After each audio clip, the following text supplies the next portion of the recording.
Professor Janaka De Silva is Senior Professor and Chair of Medicine, Faculty of Medicine, University of Kelaniya, and Consultant Physician, Colombo North Teaching Hospital.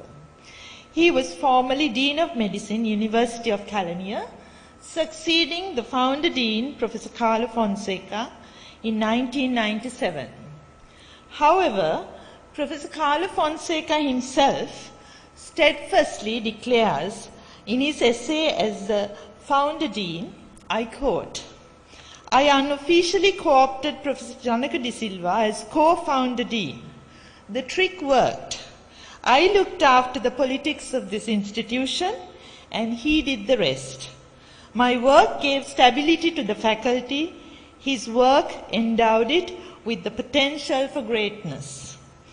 Professor Janaka De Silva has acted as Director of the Postgraduate Institute of Medicine, University of Colombo, Chairman, National Research Council, and a member of the University Grants Commission and the Sri Lanka Medical Council. Professor De Silva was educated at Royal College, Colombo, and holds degrees from the Universities of Colombo at a time where his mentor, Professor Carlo Fonseca, was teaching physiology, and from Oxford. He is a Fellow of the Royal College of Physicians, London, Ceylon College of Physicians, and the National Academy of Sciences, Sri Lanka, an Honorary Fellow of the Royal Australasian College of Physicians, the Royal College of Physicians of Thailand, and the Royal College of Physicians and Surgeons, Glasgow. He was the President of the Ceylon College of Physicians in 2004. Professor De Silva has a wide array of research interests and has co-authored over 300 articles in peer-reviewed journals with a Google H-index of 55. He is the recipient of national and international research awards, including the inaugural Committee of Vice Chancellors and Directors Lifetime Excellence Award for the most outstanding researcher in medical and allied sciences, and several presidential research awards. Recently, he was included in the world's top 2% scientists career-wide database 1996 to 2019, compiled by the Stanford University, USA.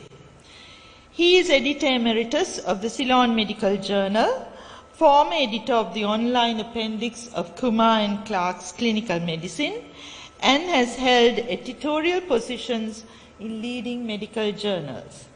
He serves on committees in health and research organizations, including the WHO, the Wellcome Trust, the National Institute of Health Research, UK. In 2006, he was awarded the titular honor of Vidya Jyoti, the nation's highest award for science. Professor Janaka De Silva was the unanimous consideration of the faculty to deliver this lecture as the most suitable person.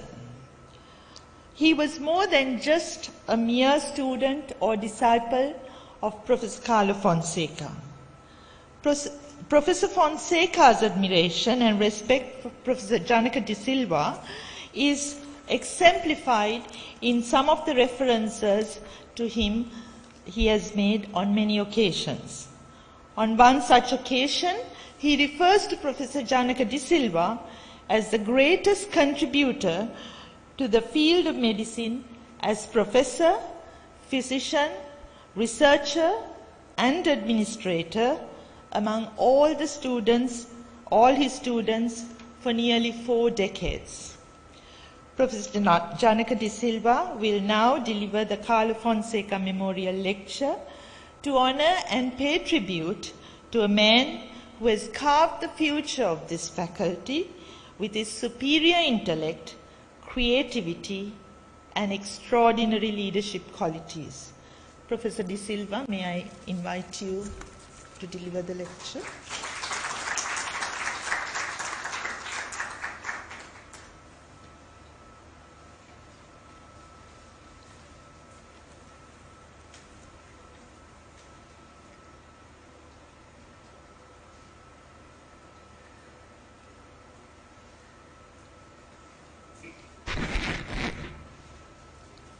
Madam Pearl Fonseca, members of the family of Professor Carlo Fonseca, Your Lordship, Justice Asantha Kodagoda, Professor Kapila Pereira, Secretary of Education, Professor Sampath Amaratunga, Chairman of the University Grants Commission, Dr. Pali Tabekon, Consultant to the World Health Organization, Vice Chancellor, Dean of Medicine, Dean of Science of the University of Kelaniya, distinguished guests, colleagues, students, ladies and gentlemen, including those joining us online.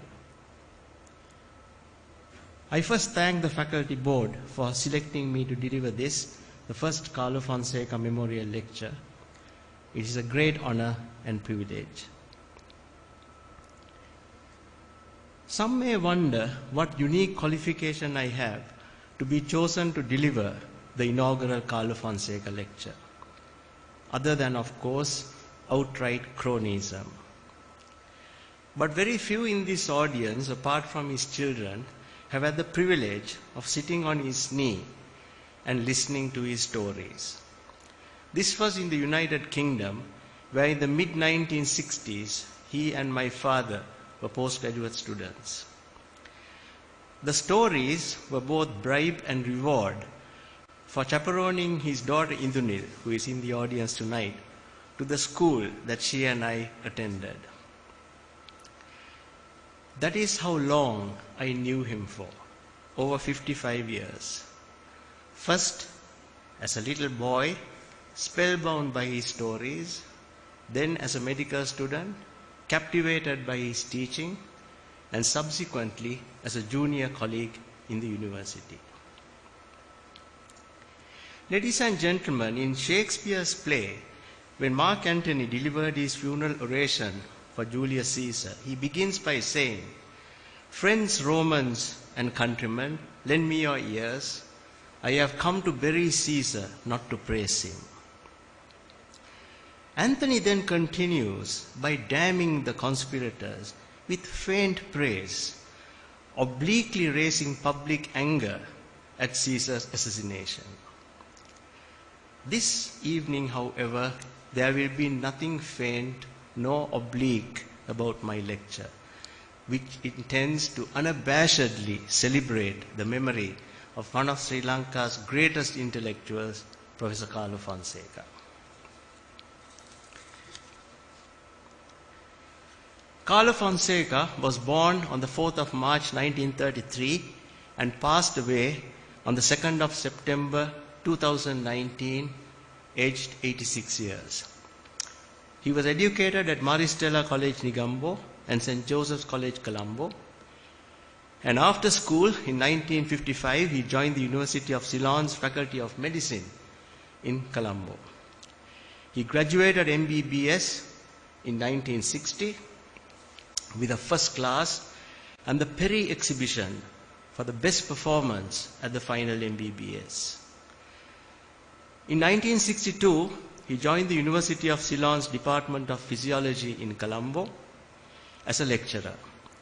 And in 1966, he obtained a PhD from the University of Edinburgh and returned to Ceylon in 1967. He was a professor in that department from 1982 to 1989. In 1991, as its founder dean, he took on the challenge of establishing a new faculty of medicine for the University of Kelaniya, when the North Colombo Medical College was vested in the state after a prolonged period of civil unrest. He served as its dean until 1997. Professor Fonseca was also a member of the University Grants Commission and chairman of the Board of Management of the Postgraduate Institute of Medicine, Colombo. He was awarded honorary fellowships by the Ceylon College of Physicians, the Sri Lanka College of General Practitioners, and after his retirement, he was awarded emerita professorships from both the University of Colombo and the University of Kelaniya. Professor Fonseca was chairman of the National Authority on Tobacco and Alcohol and was one of the 6th South Asia region awardees of the World No Tobacco 2012 Awards. and well into his retirement in 2012, he was appointed President of the Sri Lanka Medical Council, a post that he held for 5 years. Professor Carlo Fonseca was also actively engaged in the arts and in Sri Lankan politics. He obtained a MA degree in Buddhist studies from the University of Kelaniya in 1999, served as President of the Arts Council of Sri Lanka, a very rare honor for a scientist, and was decorated by the government of Japan for his services to strengthening the bond of friendship between Sri Lanka and Japan through enhanced cultural interaction. He was a lyricist and composer, producing a number of albums, including Karlochitha Gi, Rattarang Duwe, and Koida Kiya. He also composed our faculty anthem, which you will hear at the end of this meeting. Politically, the firebrand orator Carlo Fonseca was a prominent member of the Trotskyite Lanka Samajamaja Party, the LSSP. He was a member of the party's Central Committee and Politburo and led its branch in Kotte. Professor Carlo Fonseca was then a modern-day polymath, a doctor, teacher, public speaker, political activist, philosopher, musician, and lyric writer. To me, he was teacher, mentor, advisor, and friend. Our personal bond was very strong and was never broken.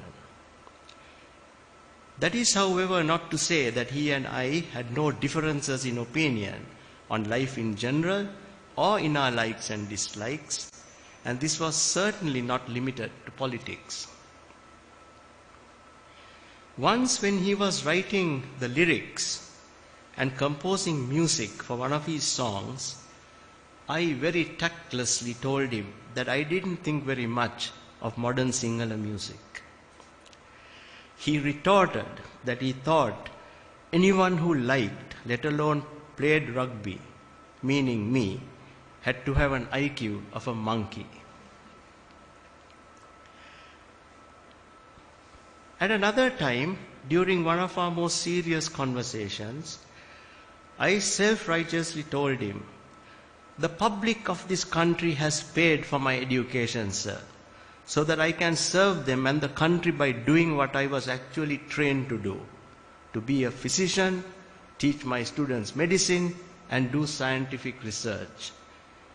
Not waste my time on endless waffle about what Karl Marx or Bertrand Russell would have said about this, that, or the other."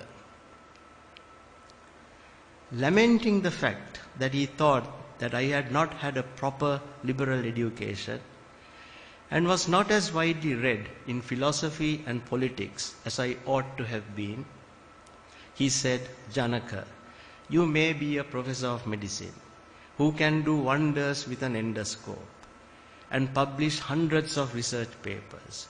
But to me, that doesn't make you much more than a good technician. The only saving grace is your interest in history and archaeology. It is still not too late. Go educate yourself."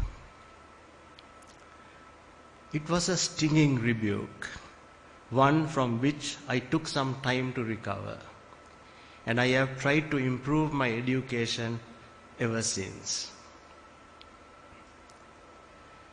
Prof. Carlo, as we affectionately referred to him, and I will do in the rest of my talk, was a free thinker. Religious bigotry, racism, homophobia, and misogyny had no place in his worldview. As ever, he sometimes went a bit too far for the more polite sections of our society. For example, his tongue-in-cheek advice to parents on the marriage of their children was that they should definitely marry only Homo sapiens. He was a liberal to his core, and because I liked a degree of discipline and order, he considered me at times to be autocratic. Relative to him, I suppose I was. Despite these differences of opinion, on which we amicably agreed to disagree, because I always respected him as my teacher, he and I shared many values. Chief among them being an unshakable commitment to free education and healthcare, a passion for teaching, and an enduring love for this faculty. So this evening, I will confine the rest of this lecture to Professor Carlo Fonseca, the academic and university administrator, and not Professor Carlo Fonseca, the polymath.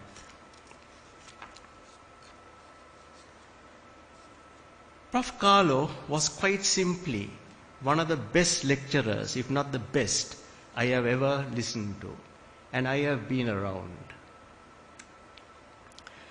When teaching, he was good-natured and non-threatening. He never ever singled out students for ridicule. His lectures were simple, fluent, and entertaining. The take-home message was always clear, and the language would vary widely from the sophistication of stating Claude Bernard's concept of the milieu intérieur, the internal environment in French, to crude Sinhalese mnemonics to help us students remember things. For example, the mnemonic he made up for symptoms of obstructive jaundice, which you get when your bile ducts are blocked, which are jaundice, itching, dark-colored urine, and pale-colored stools, was, and I quote, "Kahanawo kahanawo, as dekat kahawuno, chu nikang te wage, gu nikang mati wage." I still remember it, word for word, after nearly 45 years. At the start of my academic career in Peradeniya, I presented a paper at the Sri Lanka Medical Association. Prof. Carlo was in the audience. After the lecture, he told me, "The science was good, but there were a few spelling mistakes in your slides, and your arms were waving like the wings of a bat out of hell." His advice to budding lecturers like me at that time was, first, lecture to a mirror so that you can see how funny you look and sound with all the unnecessary gestures and mispronunciations you make in order that you can correct them. He stressed the importance of careful preparation for lectures. And ladies and gentlemen, I prepared nearly 2 months for this one. However short or whoever the audience, the painstaking attention to detail so that there be not a single spelling or grammatical error, timing the lecture to the minute, and always keeping to the script, even the jokes in between planned. He explained the art of making students relax by saying, "You look so worried. Don't be. I knew much less than you when I was a student." To be pleasant and never to intimidate or bully, simply because terrified students didn't learn. He said, when lecturing, target the lower than average students, because it is they who must understand what we have to teach most. And if they don't understand you, you should accept that it is you who have failed. Just try harder. Ladies and gentlemen, no textbook of medical education has explained the core principles of effective teaching and lecturing to me with such great clarity.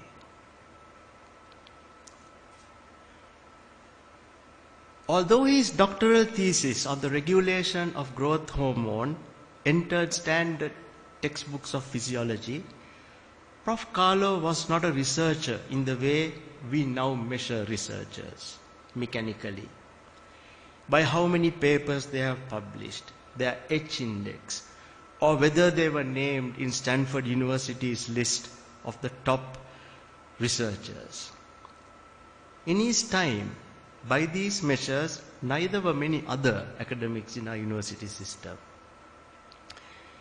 But Prof was a scientist.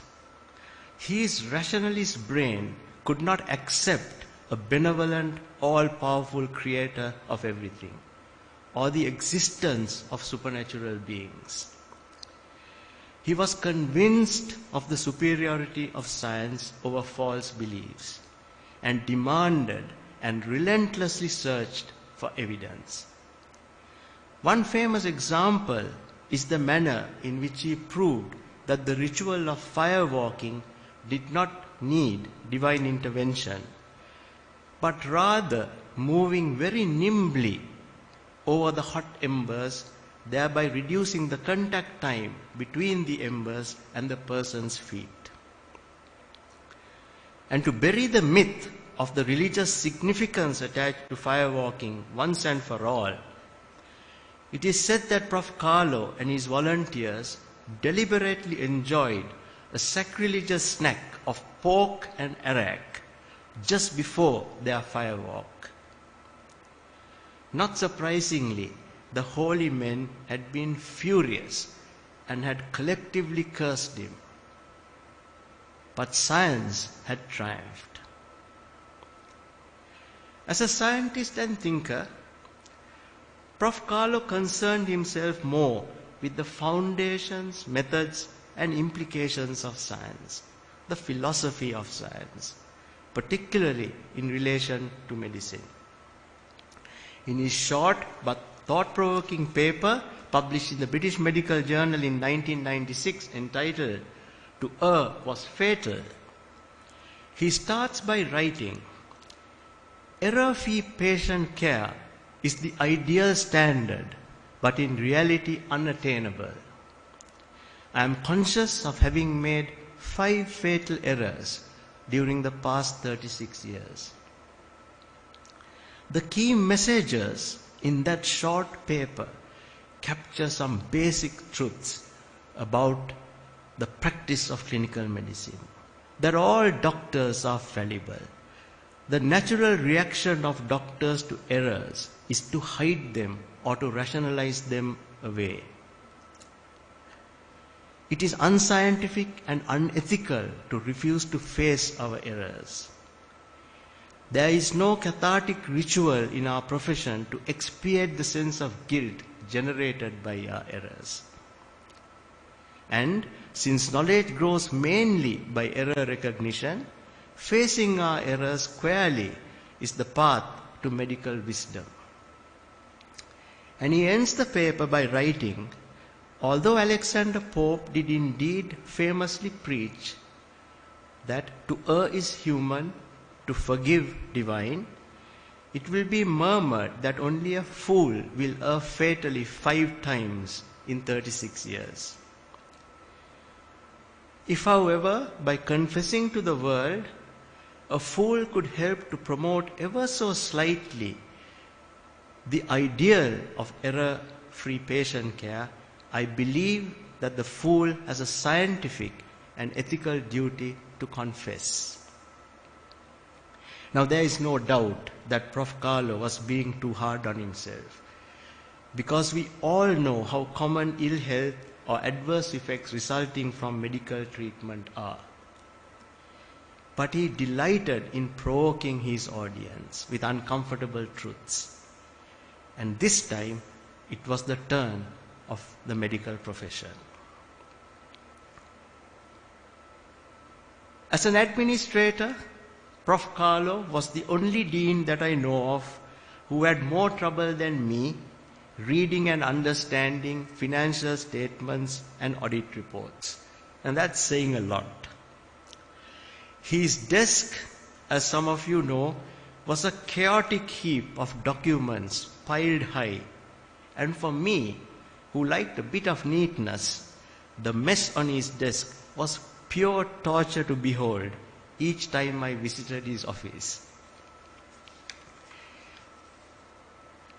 But the mess and the lack of financial insight aside, I learned more about good administration and management from Prof. Carlo than I did by reading or listening to lectures given by acclaimed experts on the subject.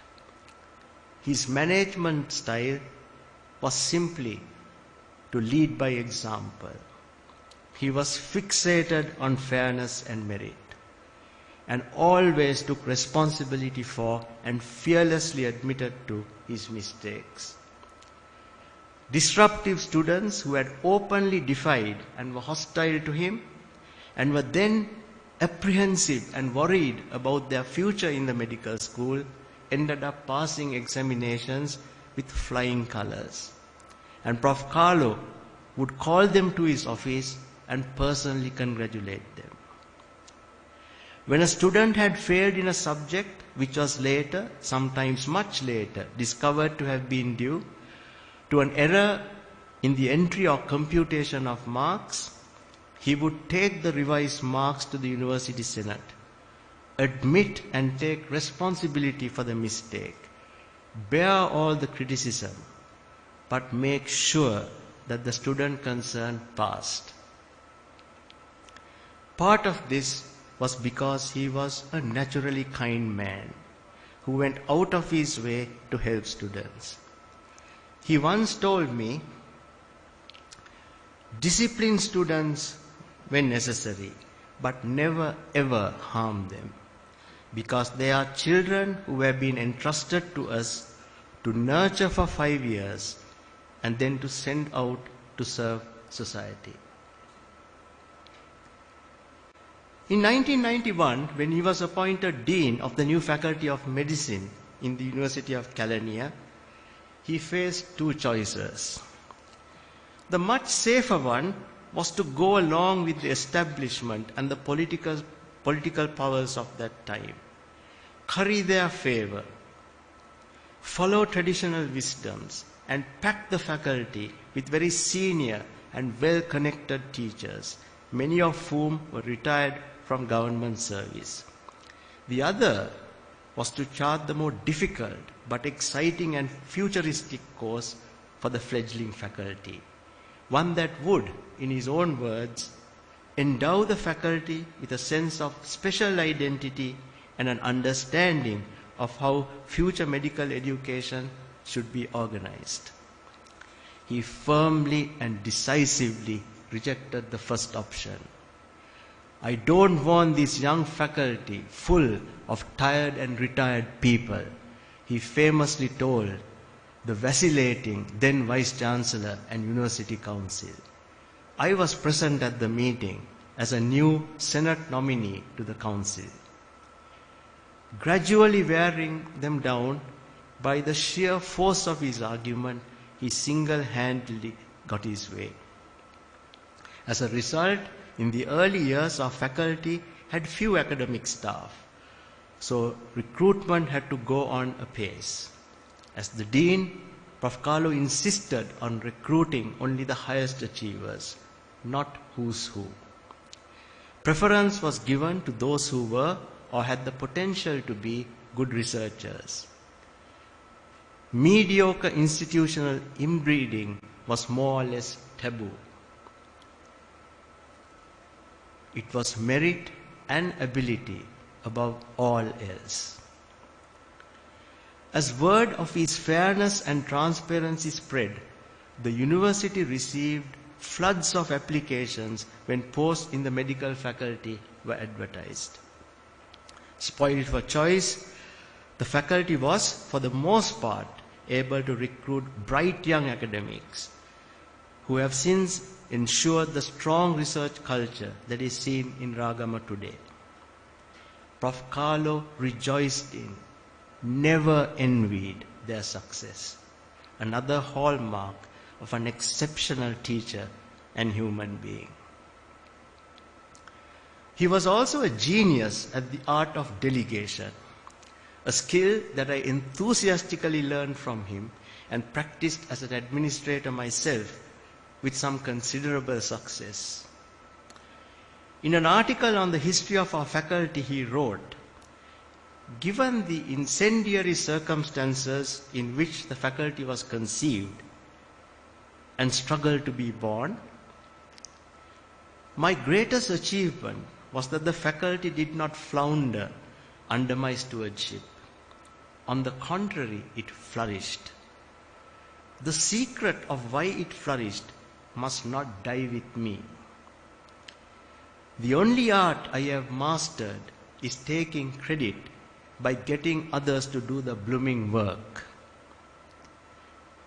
I believe that a new institution will flourish if able young people have executive power to run it."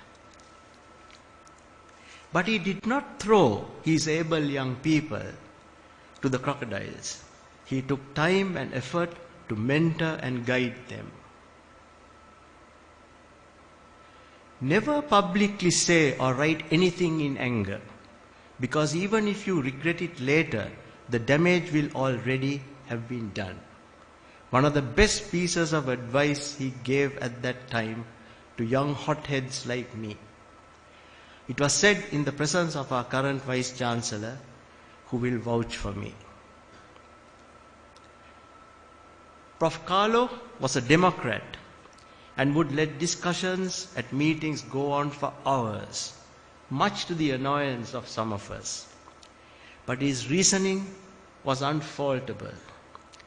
Let all who want to express their views. Sometimes a good idea or solution to a difficult problem may materialize, but more importantly, people should feel that they have been heard. Despite this, he was very brief when talking about himself. At the last meeting before he retired, members of the University Senate paid glowing tributes to him, one after the other. When after about an hour, it finally came for his time to respond, he stood up and memorably said, "I will be brief, thank you," and sat down.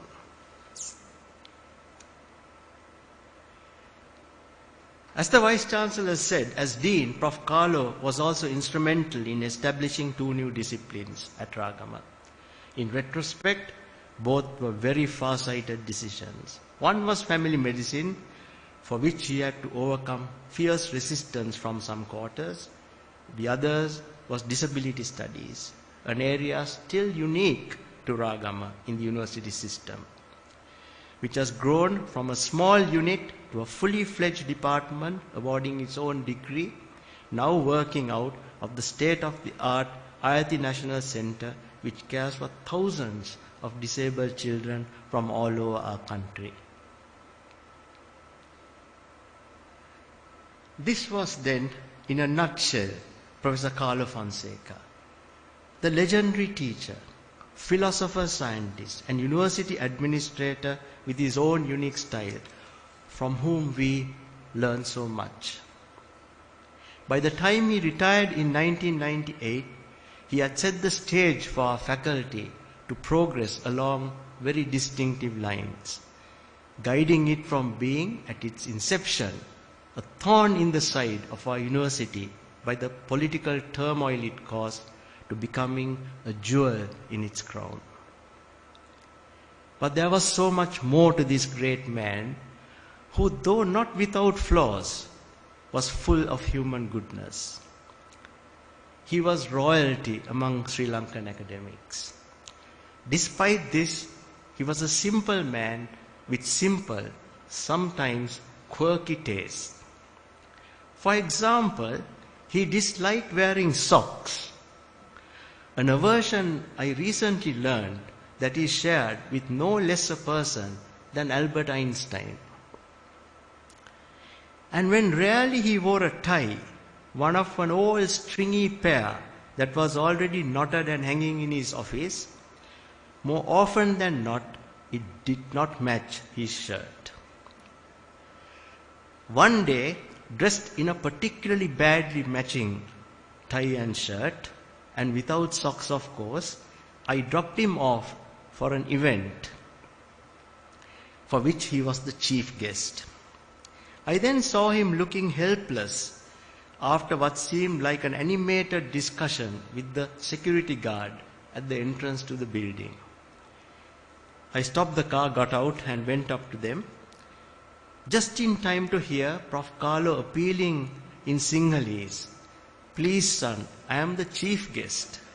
To which the guard replied, "That doesn't matter. If you want to go in, show me your invitation."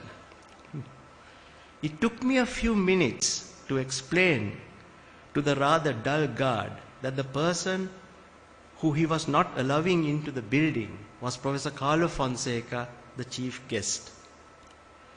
The guard nearly fell to his knees.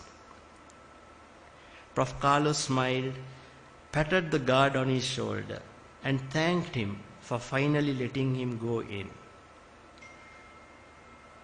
This was so typical of the man, and a lesson to us all that a true king wears his crown lightly on his head. And for me, his devoted student, what more can I ask for than to see my portrait hanging right beside his in our boardroom? Distinguished guests, ladies and gentlemen, the medical faculties of Colombo and Kelaniya have fought for Prof. Carlo's affection and still do to claim ownership of his memory. But we all know who won. Because what better way for him to show where his heart really was than his final wish to donate his mortal remains to the faculty that he founded and loved. Thank you for your attention and good night.